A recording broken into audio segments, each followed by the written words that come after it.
Time now for sports on 104.7 The Cave. Here's Ned Reynolds.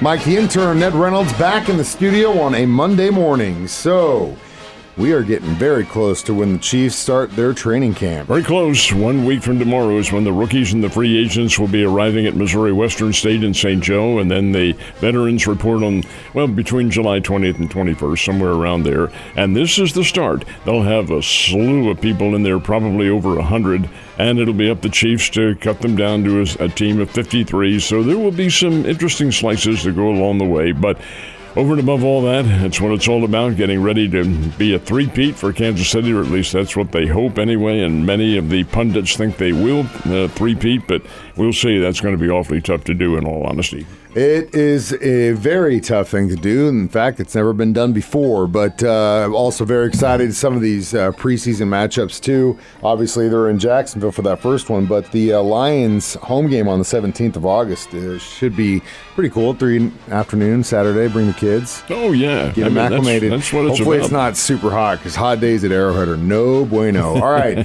Speaking of hot days, it looked a little warm at Wimbledon this past weekend, didn't it? They've had some very good temperatures, but they've also had a lot of rain. Fortunately, 2 of the venues at Wimbledon are covered, so they're able to get some of the matches in. All the others, of course, have to be postponed until that rain stops. But when you consider the accomplishments of the ladies players who performed what are called upsets yesterday, are they really upsets? I can't imagine it. First of all, these ladies are all the same. The ones who went to college, and by the same, I'm talking about the same age. The ones who went to college and the ones who did not.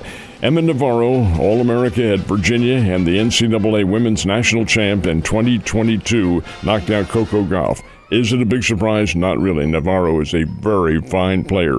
And so is Lulu Sun, S-U-N, obviously of Asian parentage, but she's an All-America at Texas. And she represents New Zealand, and she won her match in a not necessarily a big surprise. It was a very dominant match by them. Both those ladies are into the quarterfinals, and as far as the men are concerned, Novak Djokovic is there, so is Carlos Alcaraz. They're having some pretty good competition. All comes to an end this coming weekend. It was nice to see my buddy Dave Grohl watching some tennis there recently as well. Also, a pretty good golf tournament this weekend, wasn't it? This was the John Deere Classic up at Silvis, Illinois. It's called the Coal Valley, and this, interestingly enough, has a very significant part of Ozarks golf lore to it, because this is where Payne Stewart won his first ever pro tournament at this particular tournament, the John Deere Classic. Yesterday, this is not one of the biggies, so many of the big names are sitting this one out and getting ready for the British Open, which comes up in 2 weeks.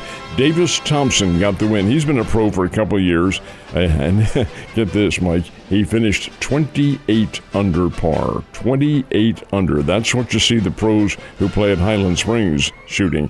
Hey, this golf course up in Silvis, Illinois, not much of a challenge. 28 under par, and Davis Thompson got the win. When it comes to the National League Central Division, the Milwaukee Brewers are pretty much holding their own at the top of the hill, but good news for the Cardinals. There's not a lot of competition in that division, and they're in second place. They are in second, and the fact of the matter remains the Cardinals have to make hay while they can, because they are in a very easy part. If you can call anything in Major League Baseball easy, well, that's where the Cardinals are in their schedule. Playing the Washington Nationals, they are under 500. They're a young team. The Nationals are going to be a whole lot better in the coming years, but right now they're still a little shaky. Matter of fact, Nolan Gorman had an RBI double to break a tie yesterday that dropped in between the third baseman and the left fielder because neither one of them called for it.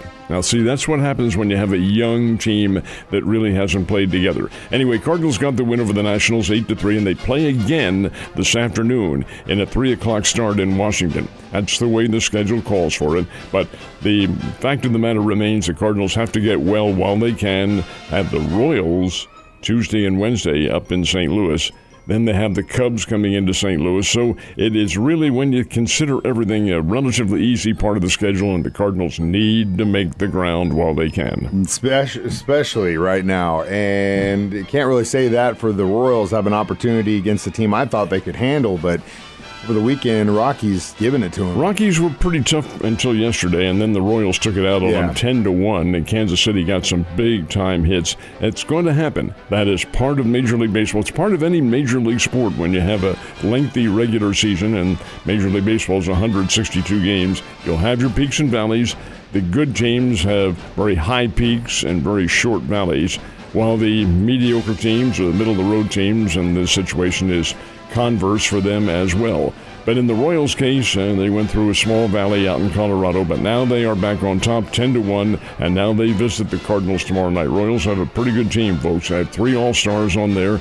Cardinals only have 1. Ryan Helsley, the only Cardinal on the All-Star team. I said, oh my gosh, what has happened to the old days? But be that as it may, that's also, what happened. One of the first times that I can remember in a long time that the Royals had two starting pitchers going to the All-Star game, which I think is saying something about that team, which is great. And how about Seth Lugo being one of them? Here's a guy who's been around forever and ever and really come into his own. Huge for them.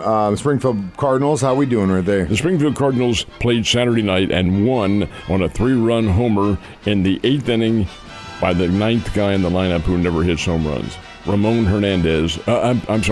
Mendoza. And he stuck one in the bullpen to win the game, broke a 3-3 tie, and Cardinals won 6-3. Now, because of an anomaly in the schedule brought about by the 4th of July holiday, the Cardinals did not play yesterday, nor will they play today. This is 2 days off. Then they resume action coming up on Tuesday right through to Sunday. And they are away this week. No. They're back in town this week? The Wichita Wind Surge. Yes, sir. Well, we got a huge street race going on in Chicago over the weekend as well. We got to talk about who won that one. Alex Bowman got the win, breaking an 80-race winless streak. And Bowman, this is an interesting race, too. It's called the Grant Park 165. It's raced, I think it's 22 or 23 laps around the perimeter at Grant Park, which is a huge park in the city of Chicago, very much like New York Central Park. Well, it rained. And the weather forecasters have said, not going to rain this weekend, guys. It's going to be great up here. Au contraire. Rain. They had to halt the race for a couple of hours. Then the NASCAR folks allowed them to put on rain tires, and they completed it, but didn't run the full race. They had to put what they call a countdown clock. And that because, after all, there are no lights. And once it starts getting dark, you've got to beat that clock. And Alex Bowman got the white flag and the checkered flag as the winner, and that's a big deal for him. It's a really interesting concept, but I'd do something about that weather. So what do? Cover the entire 2-mile course with a roof? I don't think so. No, it's already bad enough. They try to build a race in the middle of one of the toughest cities in the country to drive through, let alone deal with the weather. Either way, Ned, glad to see you, and have a great day.